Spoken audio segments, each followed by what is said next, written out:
Hey guys, welcome back to another episode of Chill English Talks. I'm Edward, and today I'm here with Marie again. Hey everyone, happy to be here. Edward, I have to say, I was just thinking on my way here. I was trying to remember the word for that thing you use to open a bottle, and I kept thinking in Spanish first and then trying to translate it. It took me forever. Oh, a bottle opener. Yes, a bottle opener. But it took me like 10 seconds to say it because I went through my first language first. I do that too sometimes. It slows everything down, right? Exactly. And it made me think this is such a common thing for language learners. It really is. Hey, before we get into all of that, Marie, do you want to tell the people? Oh, yes. If you are new here, please subscribe to the podcast. And if you enjoy this episode, leave a like and share it with a friend who is learning English. It really helps us a lot. Even just sharing with one person makes a big difference. Thank you so much. We really appreciate it. Okay, so today's topic, and this one is so important, we're talking about why you should stop translating in your head before you speak English. Yes, this is something almost every English learner does. And we really want to talk about why it happens and what you can do instead. Because it holds you back. That is the phrase. It holds you back. It means something stops you from moving forward. It holds you back. I like that. And it really does. When you translate, you slow down. You lose confidence. You miss your moment to speak. Exactly. So let's talk about this. Marie, when did you first notice you were doing this, translating in your head? Oh, I remember very clearly. I was in my first English class. The teacher asked me a simple question. What did you do on the weekend? And I knew the answer. I went to the park. Simple. That is a simple answer, yes. But I panicked. That means I felt very scared and confused very fast. I started translating every word in my head from my language to English. And what happened? I said nothing. I just looked at the teacher. Complete silence. Oh no, I think everyone has a moment like that. Do you have one? Yes, mine was at a coffee shop. The person asked, "Do you want room for cream?" And I had no idea what room meant in that context. Oh, that's a tricky one. I tried to translate it. Room, like a bedroom, a room in a house. I got confused. So what did you do? I just said yes, and then my coffee was half empty. Classic. But that is real life, right?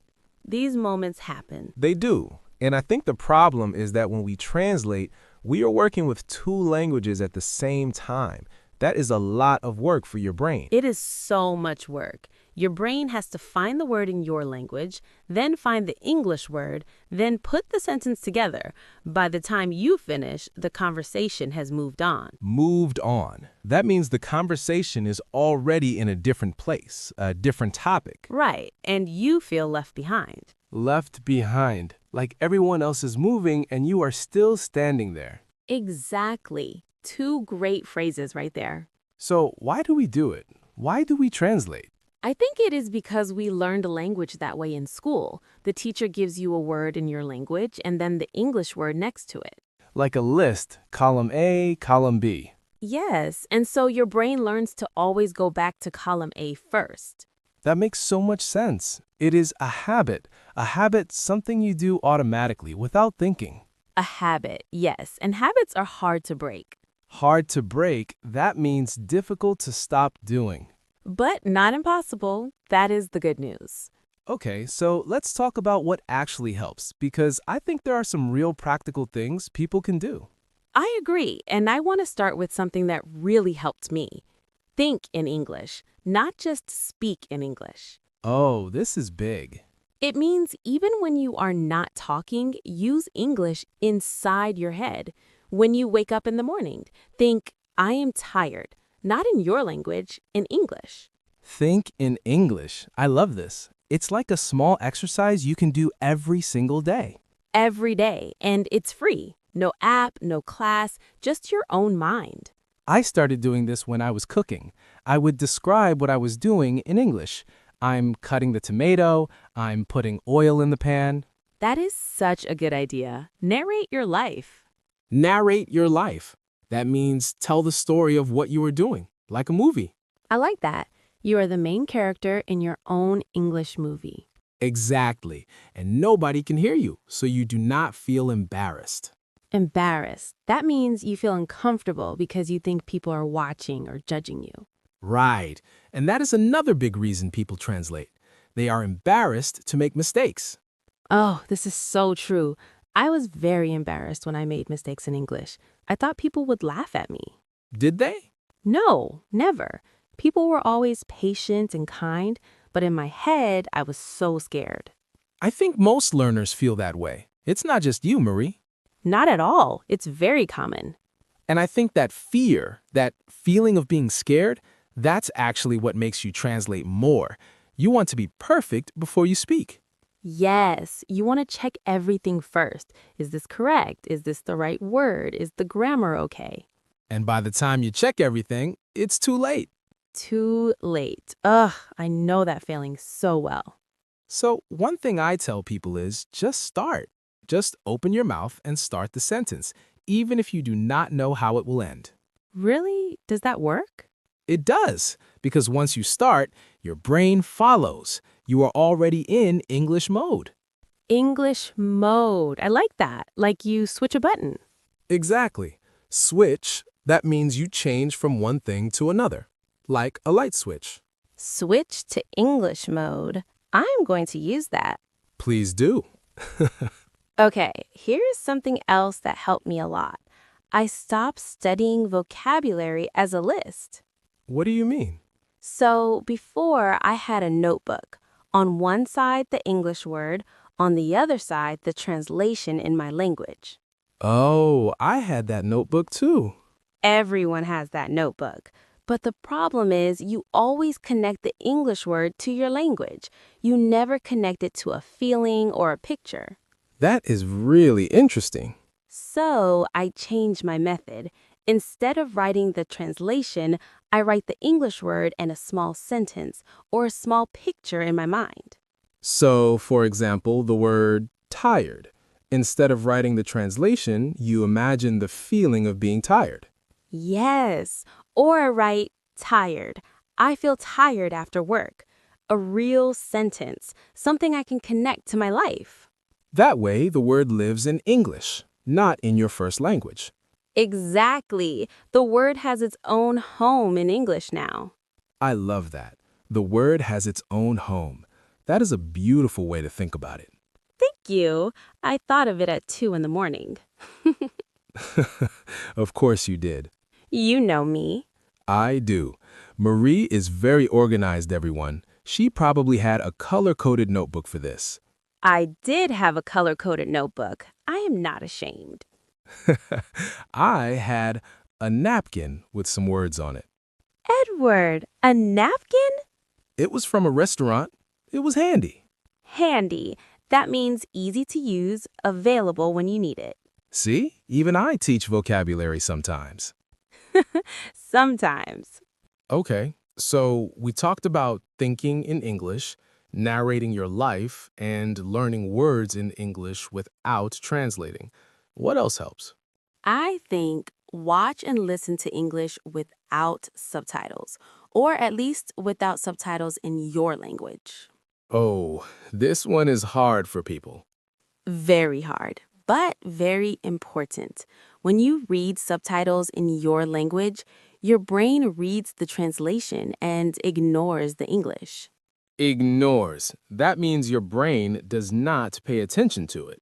Right. So you are watching an English show, but you are actually reading in your language. And you learn nothing from the English sounds. Exactly. So try English subtitles first, even if it is difficult. At least your brain is staying in English. That is a good step. A step like one part of a journey. You do not have to jump straight to no subtitles. One step at a time. One step at a time. That means slowly, without rushing. I started with English subtitles for 6 months. Then I tried no subtitles for easy shows like cartoons. Cartoons? Yes, cartoons are perfect. Simple language, clear pronunciation, fun stories. I never thought of that. That is actually brilliant. Right? And you don't feel embarrassed watching cartoons. Nobody's judging you. Unless you're 30 years old watching a cartoon about talking animals. Which is fine. It's all part of the process. The process, that's the journey of learning. It takes time. It really does. And I think learners sometimes forget that. They want to be fluent tomorrow. Fluent, that means you speak smoothly and naturally without stopping a lot. And fluency takes time. It doesn't happen in 1 week. But every day you get a little better, even if you cannot see it. That is so true. Some days you feel like you're not improving, but you are. It's happening slowly. Like a plant growing. You water it every day, but you don't see it grow every day. Oh, I love that. You water your English every day. And one day, you look and the plant is tall. And you think, wait, when did this happen? Exactly. Okay, here is one more thing I want to say.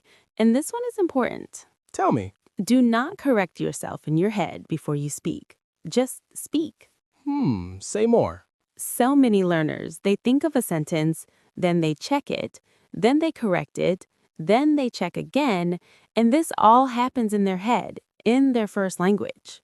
Before one single word comes out. Exactly. And by the time they are happy with a sentence, the moment is gone. The moment is gone. That is a sad image. It is. So instead, just say the sentence, make the mistake, fix it after. Fix it after. That means correct yourself out loud or just keep going and learn from it.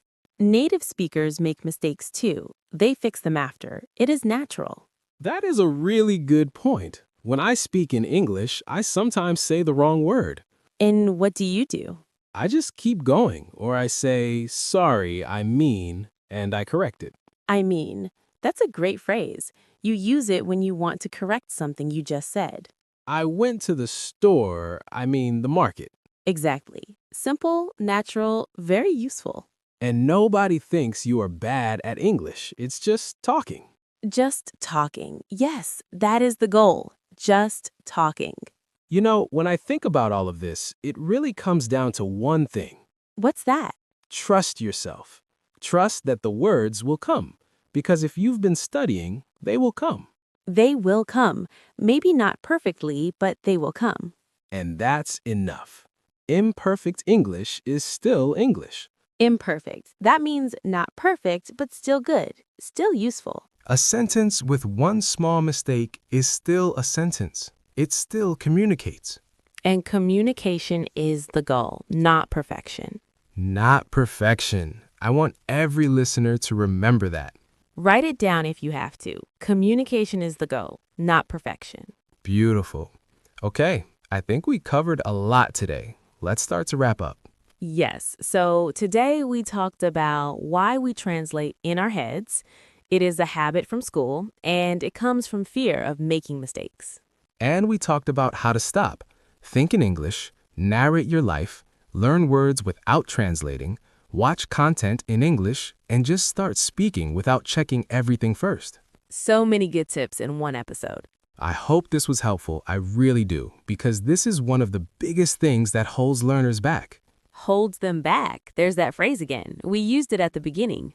I love when that happens. Me too. Okay, one last thing before we go. If you enjoyed this episode, please subscribe to Chill English Talks wherever you listen to podcasts. And share this episode with someone who is learning English. It could really help them. And leave us a comment or review. We love hearing from you. Yes. And for today's comment question, we want to know, do you translate in your head before you speak English? Tell us in the comments. When does it happen most? In class, at work, with strangers? We want to hear your stories. Every story helps other learners feel less alone. That is true. Okay, everyone. Thank you so much for spending time with us today. It was so fun, as always. Take care of yourselves, keep practicing, and remember, Communication is the goal, not perfection. see you next time. Bye. Bye, everyone.